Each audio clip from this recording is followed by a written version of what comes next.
Bertemu kembali di mata pelajaran pemrograman web dan perangkat bergerak.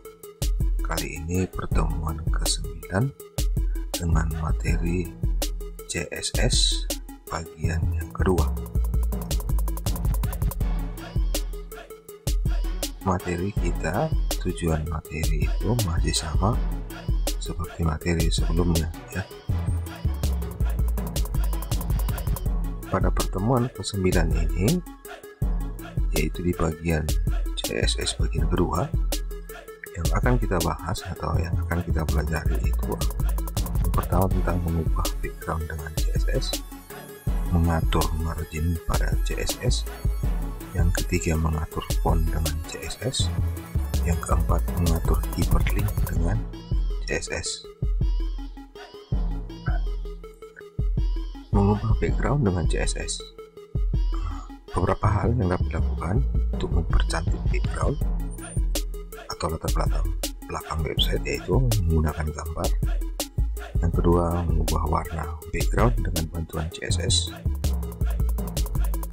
Inilah antara lainnya ya. Untuk mengubah background dengan CSS menggunakan properti background pada CSS. Properti background juga digunakan untuk mengubah background body website.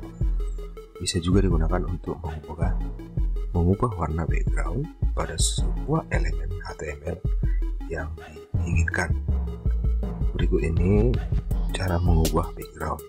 Nah, kalau merubah background karena kita akan menggunakan CSS, berarti kita akan membuat atau mengolah dua file. Yang pertama itu file HTML-nya dan untuk CSS-nya. Jadi ada dua extension, yang pertama HTML, yang kedua CSS. Itu yang harus kita buat nanti untuk mengubah background dengan CSS. Di file HTML saya berikan namanya dia index.2 HTML ya. File HTML yang akan memanggil file CSS-nya. Jadi nanti kamu ketikkan ini kodenya atau sintaksnya ini, lalu klik file, save as, ketik di notepad, save as, lalu simpan di folder C exam htdocs ya, di folder C exam htdocs kamu simpan di situ. Lalu kalau sudah selesai, file baru, ketikkan file new, klik file new, file baru, berikan namanya nanti style 2 CSS. Nama tidak harus sama seperti ini, tapi kenapa harus style 2.css? Nah, kalau seperti ini kamu mau buat nanti ini akan salah.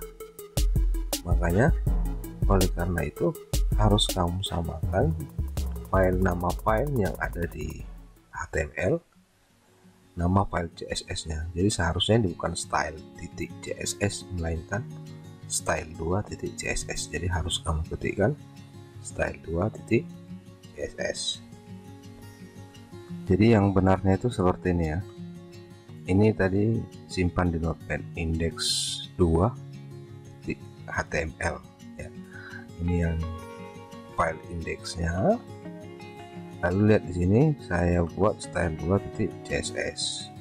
Kenapa? Karena file CSS-nya yang diperlukan untuk merubah background warna itu ini dia.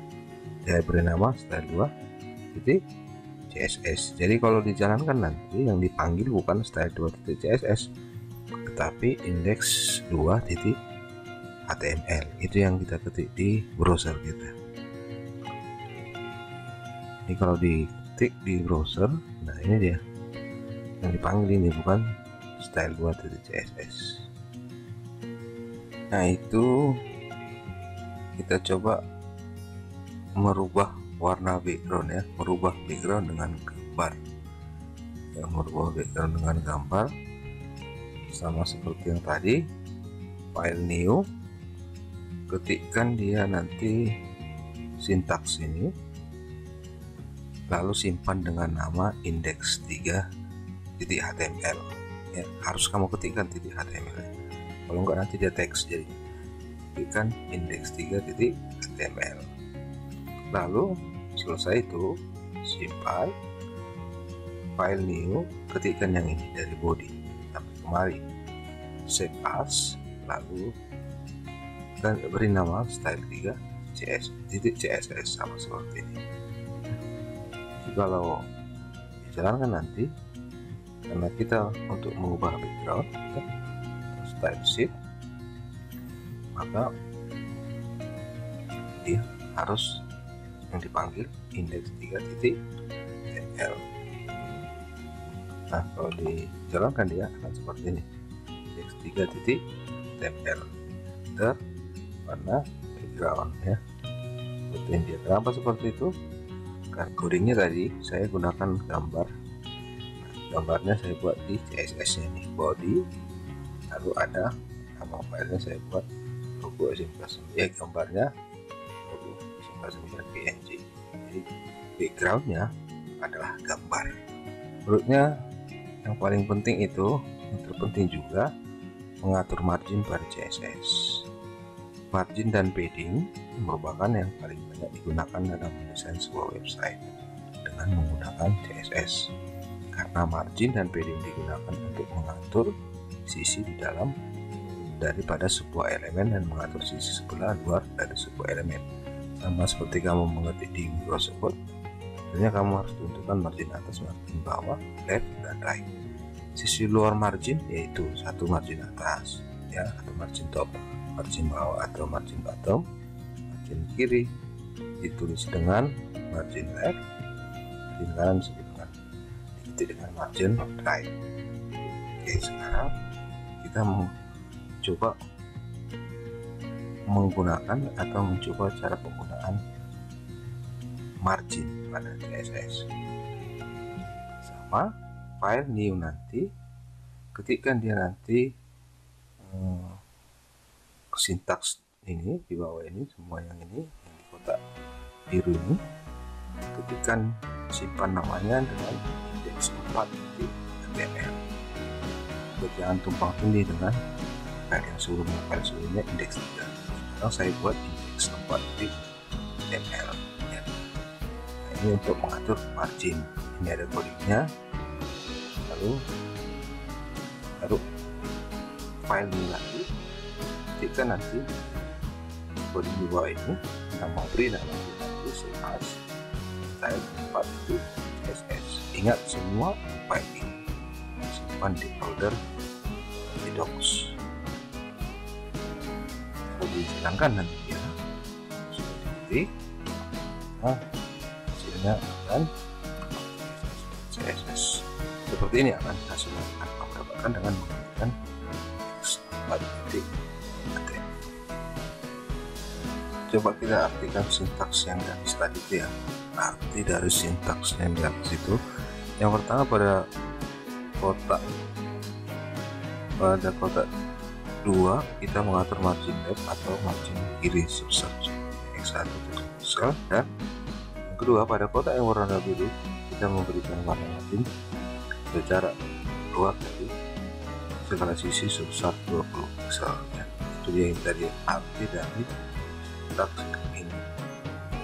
Itu kan margin leftnya itu, marginnya seluruh yang lain 20 pixel. Oke, selanjutnya mengatur font dengan CSS. Satu yang melakukan pengaturan font dengan CSS antara lain mengubah font. Apa yang kita lakukan ya, mengatur fontnya itu merubah fontnya, jenis fontnya, ukuran fontnya.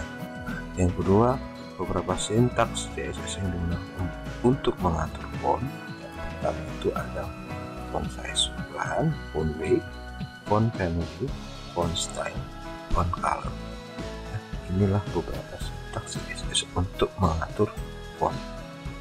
Itu kita coba latihan nanti di file new, ketikkan index, namanya nanti file index4.html. Codingnya ada ini. Kemudian nanti di sini Lalu stylenya seperti ini ya, font color yang warnanya red, font family, jenis fontnya ini sans serif, stylenya normal, dan tulisan 2, font color dia green, font size 24, fontnya italic, 3 ini dia ya. Ini kamu ketikkan nanti di Notepad, simpan di folder docs. Artinya apa? Nah, maka warna pun bisa dapat dilihat dari contoh mengatur font di atas ya. Lalu mengubah perintah jadi digunakan untuk jenis warna, jenis huruf. Font style digunakan untuk mengatur gaya font, gaya huruf, apakah dia miring, normal, dan lainnya. Font digunakan untuk size, mengatur ukuran dari font. Size dari font weight untuk melebar font itu begitu ya. Ini arti dari sintaks yang dia sebelumnya tadi. Oke, next. Berikutnya itu mengatur hyperlink dengan CSS. Hyperlink merupakan link yang dibuat untuk mengalihkan halaman saat diklik. Ya, masih ingat dengan pembelajaran HTML sebelumnya. Jadi ada 4 status yang digunakan, yang dimiliki oleh hyperlink HTML dan bisa dimanipulasi menggunakan CSS, yaitu link merupakan link aktif biasa, ada visit merupakan status sebuah link yang telah dikunjungi, ada hover status sebuah link, ada active status sebuah link atau hyperlink pada saat sudah diklik. Lalu untuk penggunaan pemanggilan hyperlink, menurut statusnya ditulis dengan sintaks ini ya, penggunaan atau pemanggilan hyperlink. Oke, ada berikut contoh mengatur hyperlink dengan CSS. File aktifkan Notepad mau, ketikkan sintaksnya ini, simpan dengan indeks 5.html, simpan di folder di exam htdocs. Lalu nanti file baru lagi, nanti ketikkan dia dari sini ya, titik link ini, dot link sampai tutup kolom awal. Ini kamu ketikkan sintaksnya, simpan dengan style 5.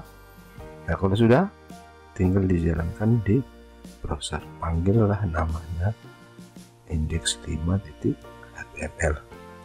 Ini sudah aktif dia untuk tangan hyperlink ya, modelnya. Tapi seperti itu ya modelnya. Oke, nanti hyperlink belum selesai sampai di sini, akan kita lanjutkan di pertemuan berikutnya.